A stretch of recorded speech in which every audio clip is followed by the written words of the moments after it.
Israel की तारीख़ एक पेचीदा और कसीर अलजिहती तारीख़ है जिसकी जुड़े मजहबी, सकाफ़ती और सियासी पेशरफ्त से गहरी हैं।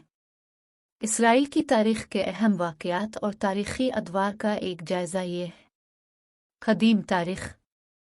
इसराइल की तारीख़ का आगाज़ क़दीम इसराइलियों के बाइबल के बयानात से होता है, जिनके बारे में ख़याल किया जाता है कि वो 1200 क़ब्ल मसीह के आसपास इस इलाके में आबाद हुए थे।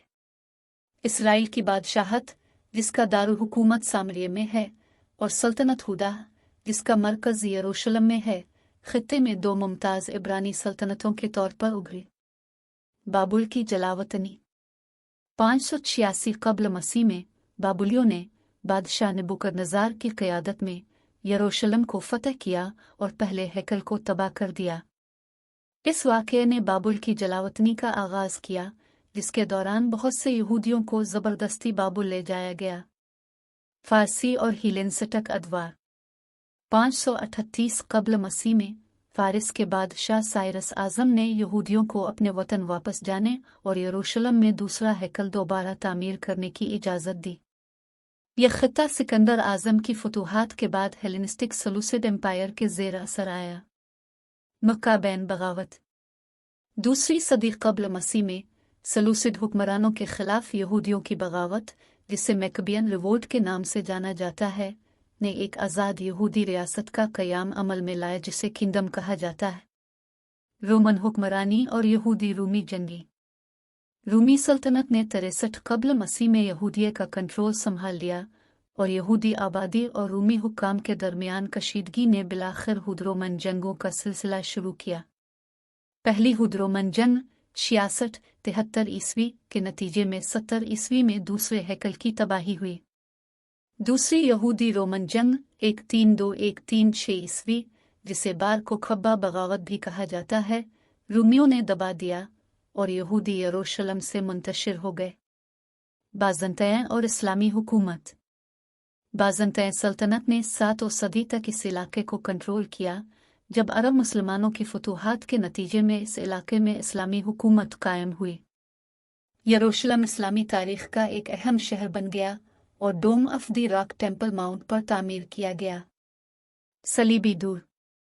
11 और 12 सदियों में यह ख़ित्ता यरूशलेम की बादशाही के हिस्से के तौर पर सलीबी हुक्मरानी के तहत था। सल्तनत उस्मानिया।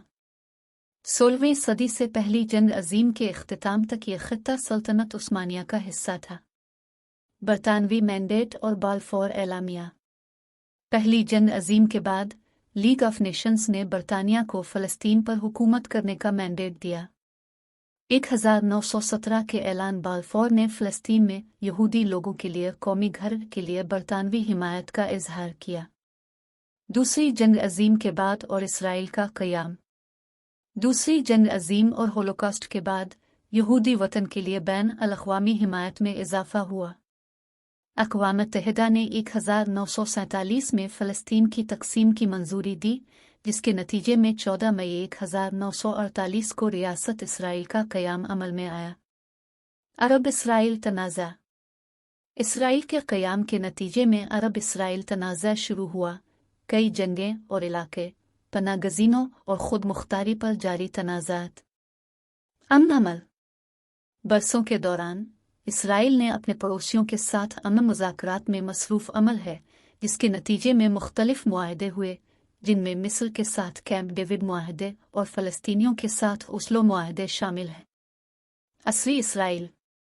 इसराइल मुतनव्वे आबादी और मजबूत मईशत के साथ एक जदीद, तकनीकी तौर पर तरक्की याफ्ता मुल्क बन गया है। इसे सलामती, इलाकाई जुग़राफ़ियाई सियासत और इसराइल फ़लस्तीन तनाज़ा से मुताल्लिक़ जारी चैलेंजों का सामना है। इसराइल की तारीख़ मज़हबी, सकाफ़ती और जुग़राफ़ियाई सियासी वाक़यात की एक भरपूर टेपेस्ट्री से निशानज़द है और ये आलमी तवज्जो और बहस का मरकज़ बनी हुई है।